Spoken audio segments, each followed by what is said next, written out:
Assalamualaikum warahmatullahi wabarakatuh. Selamat siang dan salam sejahtera Bapak Ibu. Masih banyak pertanyaan sampai hari ini tentang MLM, MLR, dan money game gitu ya. Sehingga akhir tahun ini saya akan menyampaikan topik MLM ini. Jadi semuanya sekarang masih dianggap sama Bapak Ibu. Ya, masih dicampur aduk antara multi level marketing, multi level recruiting, money game. Ini semua bisnis yang berbentuk jaringan disebut MLM dan dipandang negatif. Ya. Sehingga banyak orang yang salah mengambil keputusan. Padahal hampir semua yang disebut MLM dan dianggap negatif itu sebenarnya money game. Ya. Dan sisanya adalah multi level recruiting. MLM-nya sendiri justru jarang dikenal orang, sehingga mereka pun tidak mendapat informasi yang lengkap tentang MLM. Taunya hanya money game, ini yang merugikan dan dianggap sebagai MLM. Jadi yang disebut MLM itu apa? Ini adalah sebuah kegiatan perdagangan biasa, yaitu salah satu strategi atau pengembangan dari bisnis prosumer, profitable consumer. Jadi kalau di perdagangan konvensional itu ada grosir, distributor, itu membeli produk dalam jumlah besar ke pabrik dan menjualnya ke grosir yang lebih kecil, ke pengecer, dan seterusnya. Pengecer menjual ke konsumen, dan di setiap tingkat ada keuntungan yang didapat. Nah, di multi level marketing semua konsumen itu membeli langsung dari pabrik. Ya, kemudian di akhir bulan itu dikumpulin. Ya, mereka membangun grup kan, baru membeli ke pabrik. Di akhir bulan perusahaan menghitung pembelian di setiap grup itu dari setiap levelnya. Ya. Dari jumlah pembelian mereka ada yang dianggap sebagai konsumen, pembeliannya masih kecil, ada yang sebagai pengecer, distributor kecil, distributor besar, dan sebagainya. Dan masing-masing mendapat bonus sesuai dengan besaran omset di grupnya. Umumnya antara 3% sampai 21% ya, tergantung perjanjian di depan. Jadi seperti ini Bapak Ibu, kita itu kalau membeli sesuatu itu tidak bisa langsung dari pabrik. Sebagai konsumen membelinya di retail. Dari retail ke pabrik itu ada 60% uang yang diambil oleh grosir dan retail. Pabrik sendiri hanya menikmati 40% dari uang yang dibayarkan oleh konsumen. Nah, yang namanya prosumer itu dari produsen langsung ke konsumen. Sehingga uang yang 60% tadi yang biasanya untuk grosir dan retail itu diberikan ke konsumen. Nah, bisnis grosir dan retail ini adalah bisnis yang uangnya terbesar di dunia, Bapak Ibu. Ya, dibandingkan dengan produsen. Karena 60% dari semua barang itu uangnya masuk ke sini. Ya. Ada 3 macam ya yang bergerak di sini, main di grosir dan retail, yaitu yang konvensional itu semuanya Anda ya, membangun toko, mengisi toko, mengelola toko, mencari konsumen itu Anda, modalnya besar, keuntungan Anda kurang lebih 5-10%, dan itu aktif income kan Anda mengelola sendiri. Kemudian ada yang disebut waralaba, franchise ya, minimarket itu Anda yang bangun tokonya, Anda yang mengisi tokonya, sedangkan yang mengelola toko dan mencari konsumen itu adalah mitra. Modalnya besar, tapi Anda keuntungannya cuma 2,5-3% dari omset. Karena pemilik bisnis sebenarnya, yaitu yang mencari konsumen, itu mitra. Nah, kalau bisnis prosumer, yang membangun toko, yang mengisi toko, yang mengelola toko, itu mitra. Anda mencari konsumen. Dan modalnya tentu kecil, karena hanya untuk mencari konsumen. Tapi keuntungan dari bisnis ini besar, karena bisnis ini sebenarnya milik Anda, karena Andalah pemegang konsumennya. Ya, jadi 10% dari omset itu untuk Anda. Penghasilannya pasif. Jadi bisnis prosumer itu Bapak Ibu itu pencetak 20% miliarder di Amerika loh, yaitu Forbes tahun 2010. Dan sekarang lebih besar lagi. Kenapa? Karena perkembangan bisnis prosumer jauh lebih besar dibandingkan perkembangan bisnis konvensional. Jadi ada 3 strategi atau pengembangannya. Yang pertama adalah direct selling. Ya, kita beli ke pabrik, menjualnya, diumpamakan sendirian menjual 1000 produk. Hasilnya 1000. Ya. Dan yang kedua adalah multi level marketing. Ya, kita mengajak beberapa orang membeli ke pabrik dan menjualnya ke konsumen. Persamaannya 10 orang kerjasama, masing-masing menjual 100 produk, ada 1000 produk. Ya. Nuansanya masih membeli dan menjual. Ya, sehingga perlu ada tutup poin karena biasanya produknya tidak banyak ya, harus ada pembelian terus menerus atau penjualan terus menerus, sehingga ada tutup poin, ada stokis. Nah, yang ketiga adalah pengembangan yang terakhir, networking ya, kita mengajak banyak orang masing-masing memakai satu produk atau produknya ya. Biasanya produknya banyak di sini Karena orang membeli hanya untuk memakai gitu ya. Nah, persamaannya 1000 kali 1. Ya, lebih sulit untuk bangunnya tapi lebih stabil hasilnya. Nah, 3 ini, 1, 2, 3 ini menjadi satu sebetulnya, bergabung. Ya. Satu orang melakukan ya direct selling, ya multi level marketing, ya networking gitu ya. Satu perusahaan juga biasanya ya ketiga ini ada semua di situ. Dan kalau multi level recruiting itu apa? Itu sebuah perusahaan investasi, tabungan atau asuransi atau macam-macam lah.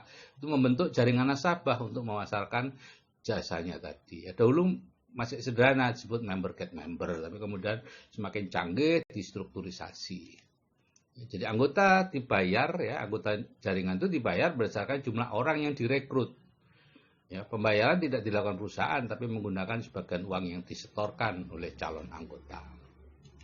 Jadi uang dari calon anggota tadi dibagi ke atas ya, sesuai dengan posisi mereka di grup. Kalau money game apa? Money game bisa berbentuk jaringan, bisa juga sistem agen. Ya, kita menyerahkan sejumlah uang dan dijanjikan mendapatkan uang atau barang atau jasa yang jumlahnya jauh lebih besar dibanding yang disetorkan. Ya, bungkusnya macam-macam, bisa investasi, umroh, hadiah mobil, kendaraan dan lain-lain. Jadi sebenarnya uang atau barang atau jasa yang kita terima itu berasal dari orang yang mendaftar setelah kita. Ya, di sini tidak ada investasi, tidak ada jual beli sesuatu ya, semata-mata uang diputar-putar. Jadi posisi peserta itu dalam kondisi tertipu atau dalam kondisi menipu, ya, tertipu pada saat dia sedang menyetorkan uang dan menipu ketika dia sudah menerima uang, meskipun dia tidak menyadari. Karena apa? Skema asli ini dibuat oleh Charles Ponzi. Ya. Karena itu disebut skema atau segitiga Ponzi. Gitu ya. Ini penipu tahun 1920-an. Jadi memang skema ini memang dibuat untuk menipu.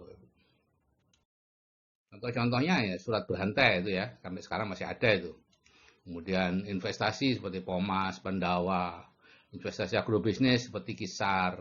Ada IT. Sekarang banyak kayu gitu ya. Itu meniru Kisar sebetulnya. Kalau Kisar itu bergerak di bidang sayur, kita berinvestasi sayur, nanti sayurnya akan dibeli lebih mahal dari umum. Kalau sekarang banyak kayu, kita investasi kayu, nanti perusahaan membeli kayu lebih mahal. Berkali-kali lipat dari harga pasaran.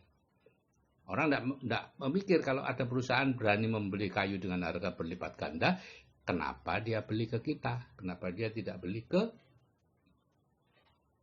penjual kayu atau petani kayu?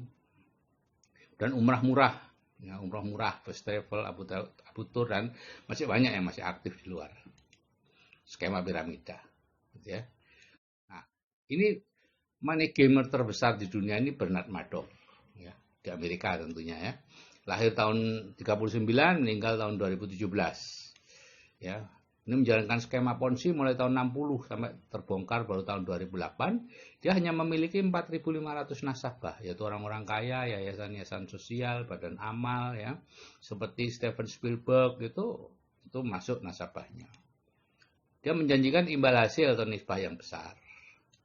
Ya, sebetulnya tidak ada kegiatan investasi apapun. Imbal hasil itu diambilkan dari uang nasabah sendiri dan nasabah setelahnya. Jadi dia terus-menerus mencari investor. Nah, uang dari investor itu digunakan untuk membayari investor yang sebelumnya. Ya.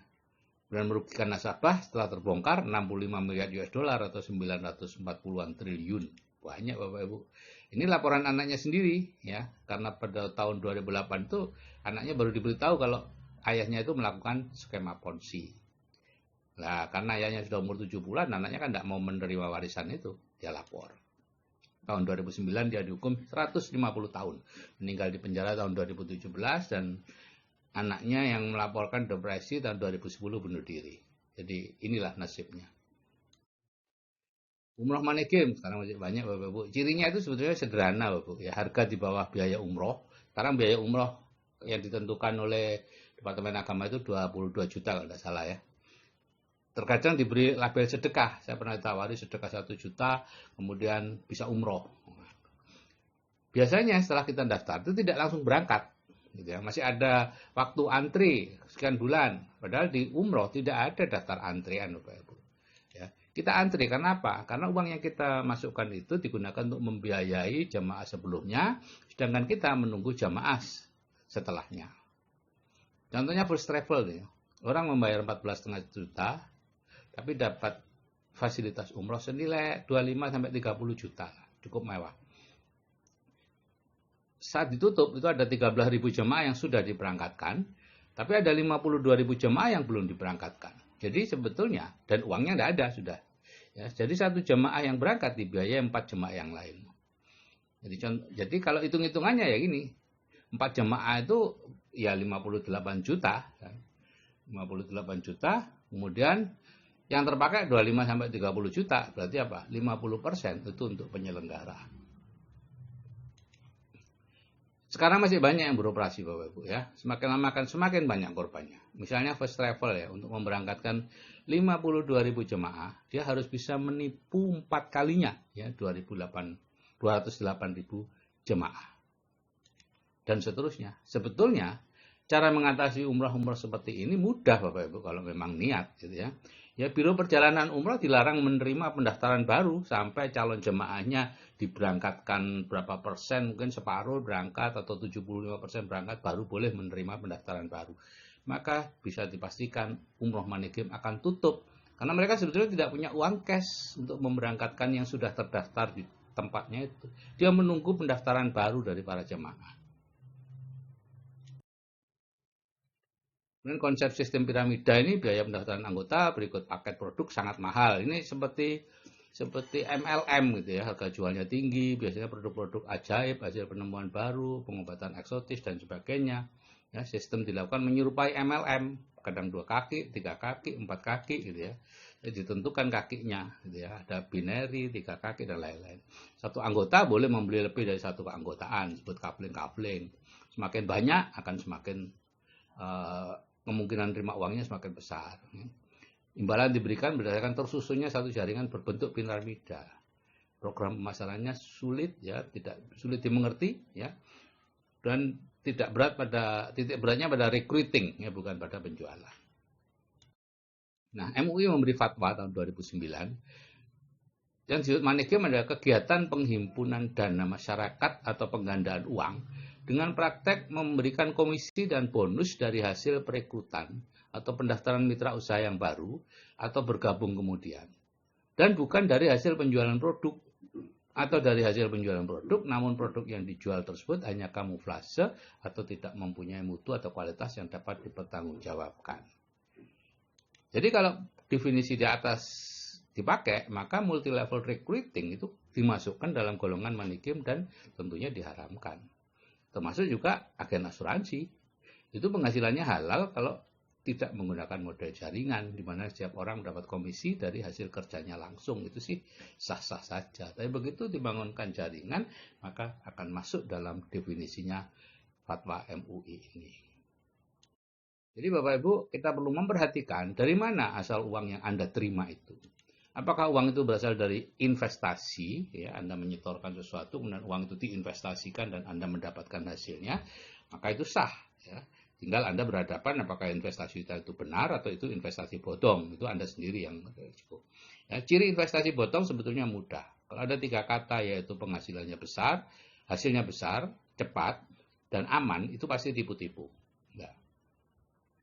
Nah, kemudian yang kedua, apakah Anda mendapat uangnya dari jual beli produk di dalam jaringan itu? Kalau itu sah, ya. Prosumer bisa direct selling, multi level marketing atau networking, ya, tergantung model yang dipakai.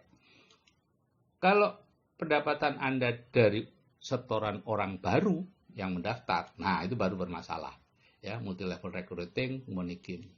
Jadi ini ada perusahaan angin surga yang menjanjikan keuntungan yang besar, tapi sebetulnya Anda dapatnya uang itu dari orang baru yang Anda ajak karena tertarik dengan keuntungan yang besar tadi itu. Keuntungannya itu sendiri belum ada, gitu ya. Seperti tadi investasi apa namanya itu, kayu dan lain-lain belum ada, masih 6-7 tahun yang akan datang, tapi Anda sudah dapat uangnya dari mengajak orang-orang berinvestasi. Tabungan juga begitu, tabungannya belum keluar, masih puluhan tahun itu keluar, ya, karena masih harus dimasukkan dalam sistem macam-macam lah ya, sehingga ada diperkirakan nanti dapat sekian, itu masih lama puluhan tahun. Yang dapat uang sekarang dari orang baru karena Anda ajak, karena mereka tertarik dengan perusahaan angin surga itu. Jadi hati-hati Bapak Ibu menerima uang, apakah itu haram atau halal, karena ini kita gunakan untuk membiayai kehidupan anak-anak dan keluarga kita. Oke, saya akhiri sekian. Wassalamualaikum warahmatullahi wabarakatuh. Salam sukses dari saya dan jangan salah memilih.